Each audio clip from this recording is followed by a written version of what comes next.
जमानत मिलने का यह मतलब नहीं है कि जो आपकी सज़ा है वो ख़त्म हो गई है। हाल ही में दिल्ली हाई कोर्ट के द्वारा एक जजमेंट दिया गया है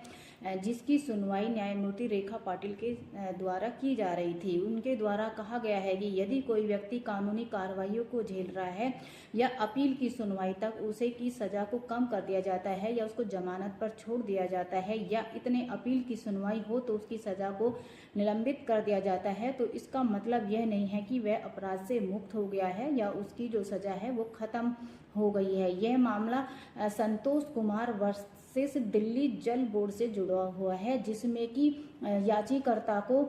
आईपीसी के सेक्शन 363, 366, 368 और 376 के तहत सजा मिली थी, जिसमें ट्रायल कोर्ट के द्वारा इतने अपील पर सुनवाई हो उतने दिन तक उस व्यक्ति की जो सजा थी उससे उसको निलंबित कर दिया था और जो जल बोर्ड की वो सेवाएं दे रहा था दिल्ली जल बोर्ड के द्वारा उसे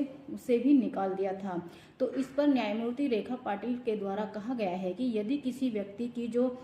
सजा है वो अपील सुनने तक निलंबित कर दी जाती है तो इसका मतलब यह नहीं है कि उस व्यक्ति की जो सजा थी वो खत्म हो गई है। तो इसी प्रकार की लीगल जानकारी के लिए मुझसे जुड़े रहें। धन्यवाद।